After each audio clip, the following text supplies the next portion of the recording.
ito. At talagang buong iglesia ay suportado po ang pag-iibigan ng couple na ito. At napagkasunduan na ngayong araw nga po na ito ay sila po ay ikakasal.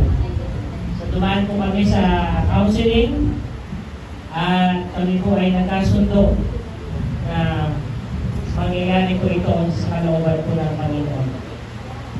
Tayo pong lahat ay panandaliang pumigil sa panalangin. Mahal po namin Panginoon, sa iyo po ang mangusap sa mga oras na ito sa pangalan po ni Jesus. Amen. Kapatid, ang binasa po na talata kanina ay sa Ephesians chapter 5. Nangungusap po si Apostol Pablo. Ang goal po ng marriage ay hindi happiness.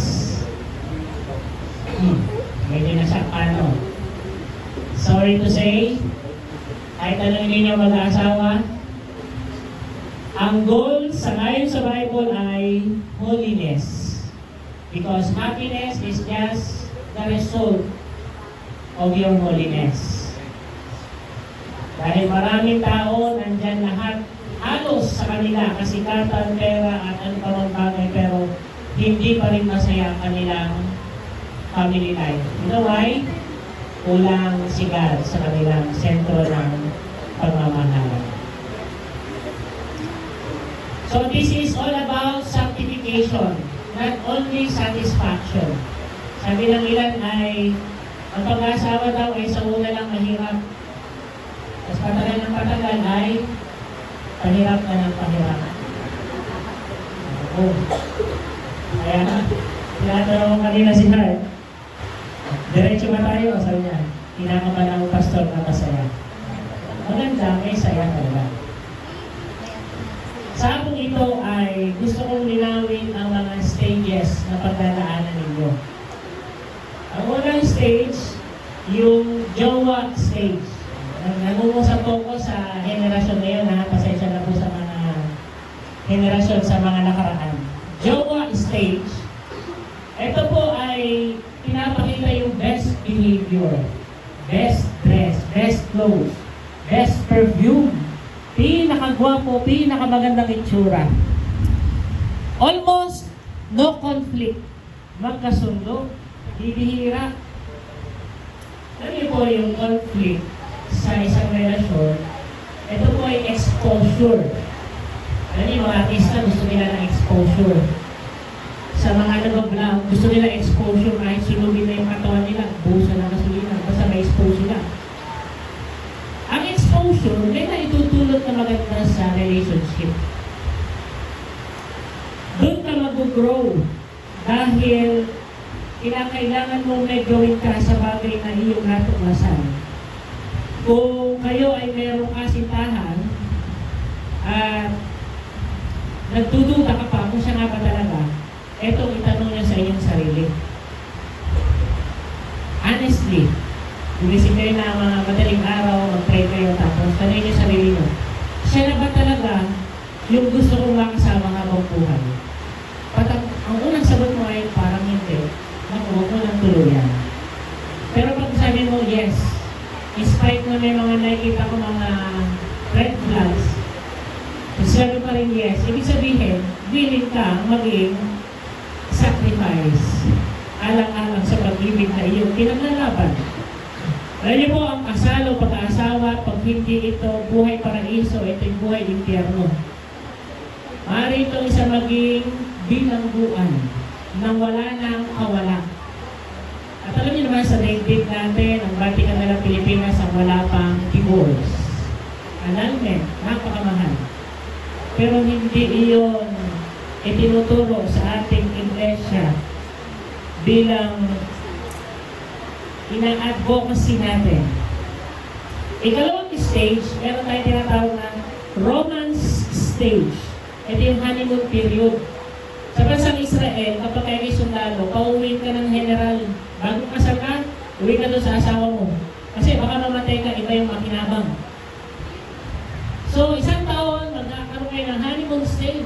Actually, sa pag-aaral, 0 to 2 years, kayo ay napakasaya para kayo nasa cloud 9. Napakasarap ng pag-aasawa. pakiramdam nyo, perfect match talaga kayo. Kumakanta pa kayo ng ano, ng God gave me you. Ganda talaga. Hindi ba kayo nag-aaway sa mga small things? Oh. Watch the word, hindi pa. And then, darating kayo sa stage 3. Disillusionment stage. Ito na. 2 to 5 years ng inyong pag-aasawa, matatanong na ninyo, parang nagbago ka na, darling. Parang hindi na ito yung una kong nakilala. Dati, tuwing magkikita tayo, bagong paligo ka. Ngayon, 1 linggo lang umuulan, hindi ka na naliligo. Parang meron ng tinatawag nating differences. Nagiging issue na sa inyo yung pagkakaiba. Darling, bakit mo pinisa ang toothpaste sa gitna? Dapat sa dulo. Bakit mo pinatong yung tabo sa sahig? Ba't hindi mo sinampay yung kuhan niya? Ayan na. Naku po. Nakaka-relate yung iba dyan. Alam niyo mga kapatid, ito po yung normal at na-experience po ng lahat. Pag walang conflict, hindi ninyo makikilala ang isa't isa ng lubusan. Puro na lamang kaplastikan kayo, puro magagandang bagay. Ang tunay na pagmamahal, dapat makita mo yung tunay na ugali ng iyong partner. Kung naghahanap ka ng walang conflict sa buhay, it's impossible. Alam niyo, meron akong classmate sa MAMC, nung kami ay nagkaroon ng psychology class.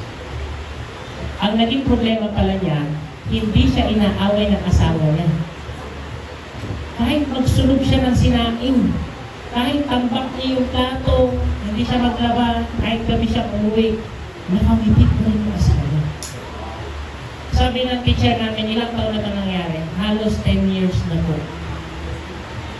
Imagine, meron palang ganun lalaki naghahanap ng away pero hindi binibigay ng asawa. Alam niyo problema? Sobrang bait daw ng kanyang asawa. Sabi ko, ngayon ako nakatagpo ito. Ano namang problema? Sabi ko, pastor, kung sobrang bait. Alam niyo po ang sabi niya? Pakiramdam ko, hindi na niya ako mahal. Kaya kayo, kung kayo inaaway pa ng inyong mga asawa, ay mahal pa kayo. Kung nagagalit sa inyo, kung ang inyong anak ay kinagagalitan niyo pa, may pakialam pa kayo. Alam niyo, pag pinagkagawa niyo pagkain yung matatanda, di ba? Ibig sabihin, mahal pa kayo. Pero pag sinabi ng doktor na, sige, pakain mo na lahat. Hindi, laklaki mo na lahat. Sige na, okay na yan. O mamatay. Ibig sabihin, wala ka ng pakialam. Kaya maganda rin na may conflict dahil nalalaman mo na meron kang care. Pero hindi ko naman sinasabi na pag-uwi niya ng bahay. Sabi ko ni Pastor, away ba tayo? Away tayo. Ano ba gusto mong topic? Hindi naman po ganun yung sabihin. Normally, lalabas yan sa inyong pagsasama. Hindi kayo nag-i-invoke na kayo ay mag-away para lang kayo magkasundo. O bago kayo maging sweet, kailangan may away muna. Di ba may mga ganun? Magpo-post pa, mas matamis ang ikalawang pag-ibig. The second time around, sabi mo gano'n. Kaya mga kapatid, kayong dalawa, normal yan. No? Hindi ibig sabihin nagkamali ka sa iyong pinakasalan. Okay? Hindi nang ibig sabihin hindi ka na in love. Normal, kailangan talagang pagdaanan yan. Dito na po nag-start yung true love. Kaya po, pag kaya mo na tanggapin yung partner mo, ibig sabihin, nakikita na yung tunay na pag-ibig sa iyong puso. At tandaan ninyo, there is no perfect partner. Totoo yun. Kahit ikaw man sa sarili mo, wala talaga. Hindi kaya. So anong solusyon? Dwell on good things. Patayuan mo na, start mo yung asawa mo, piliin mo yung magaganda. Kasi pag nag-focus ka sa mga pangit, parang paayong luya, grabe yung tenga, daming tumutulo, grabe yung hilig, talagang yari kayo, masisira yung inyong pagsama. Pero tingnan mo, ang ganda ng iyong buhok, pulo, gusto ko. Gusto ko yung tindig mo, gusto ko yung forma. Yung talagang, ano Paano ka ba talaga na-inlove sa kanya? Pagka kayo may problema niya, kayo din po mga kapatid, pagka kayo may problema, magkakarelasyon, magkaroon kayo ng muni-muni, magsarili kayo. Ano ba yung unang nagustuhan ko sa kanya? Tapos magpatugtog kayo ng kanta na na-inlove ko sa kanya. Babalik, nare-reminish. Kasi si Satan, nilalagyan kayo ng masasama sa inyong mga puso, ng galit sa asawa niyo. Gusto niya kasi maghiwalay kayo. Gusto niya masira ang pamilya. Yan ang plano ni Satanas.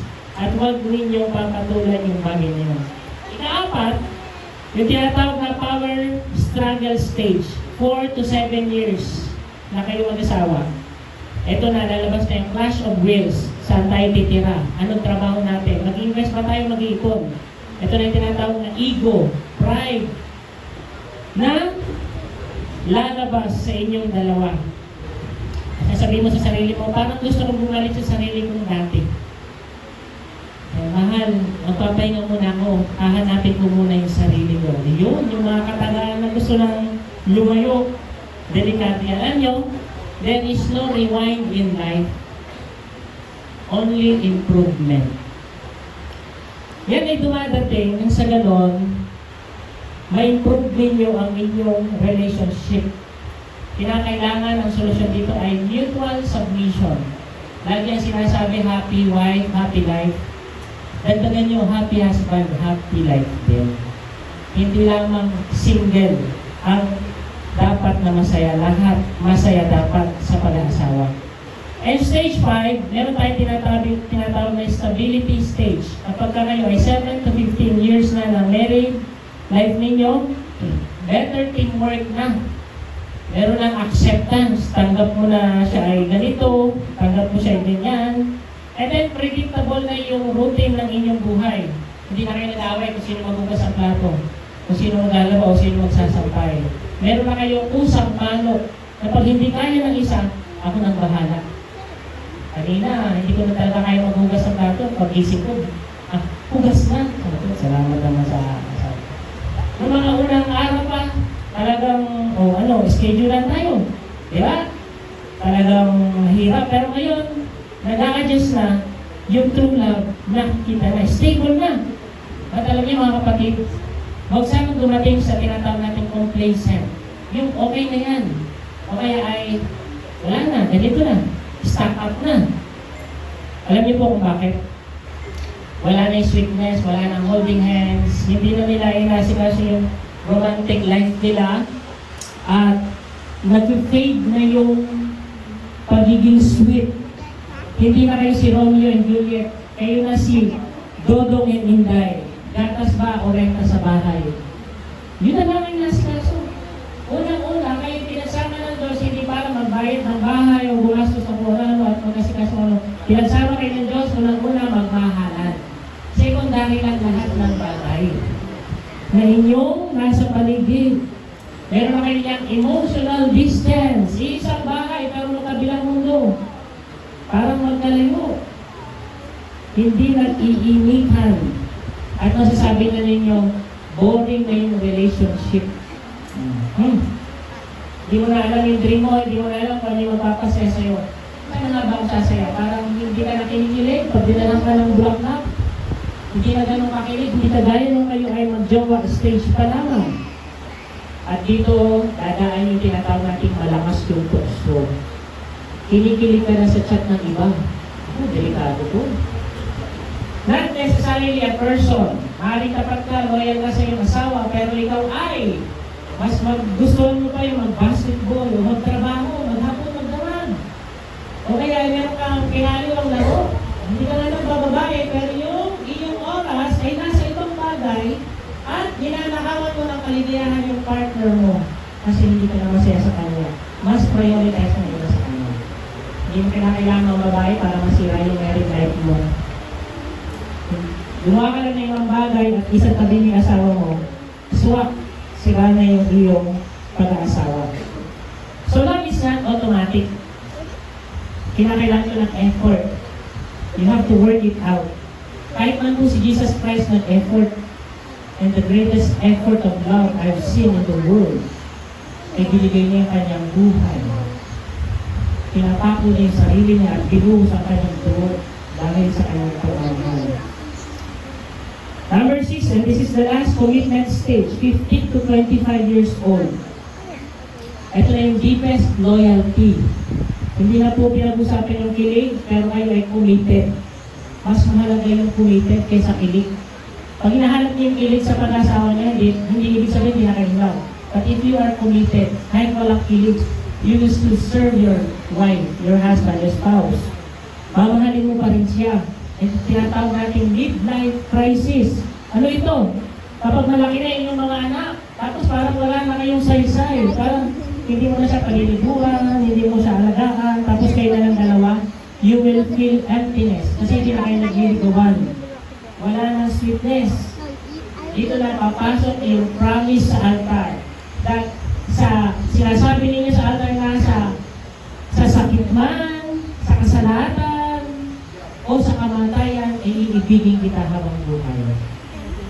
So yun yung stages. Kaya huwag kayong masasyak, ha? At yun naman, pagka kayo hihingi ng payo, huwag kayong hihingi sa mga payo na sa mga mag-asawa na nakatulala. Dahil, iba ang ipapayo niyan. Okay? May kayong payo sa mga mag-asawa na masaya. Sigurado ko ay masaya kayo pinagdaanan sa kanilang pag-aasawa. Ngayon kayo ay tumayo. Okay? Magharapan kayo sa isa't isa. Face your fear. Ika na. Hawakan mo ang kamay. Yun. Hawakan yung kamay niya. Brother Mark. Okay? So, Brother Mark, nanangako ka ba sa harap ng mga saksi? Dalawang kamay. Sa harap ng mga saksi, sa harap ng altar na ito, sa harap ng Panginoon na iyong ibigin. Magkukumit ka sa Kanya, magiging loyal ka sa Kanya. Ano man ang makita mo sa Kanya.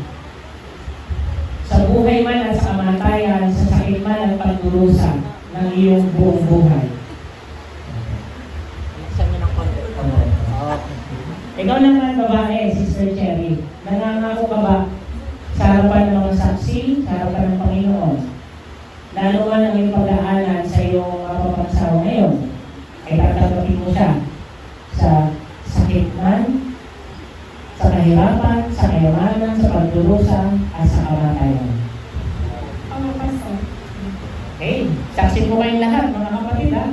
Ngayon ay atin namang pakinggan ang kanilang sumpaan sa isa't isa. From the moment I wake up, I know my life will never be the same. You are my calm in the chaos, and my laughter in the hardest, and the reason to live you. I promise to love you in all the small moments and the grand ones, through the easy times and the challenging ones.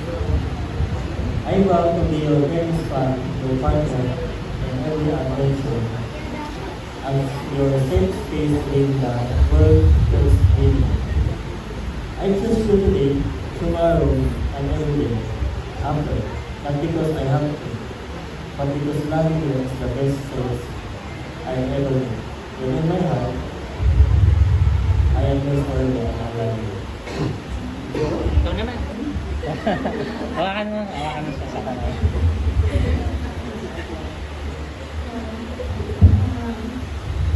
I know that love isn't perfect with where we are.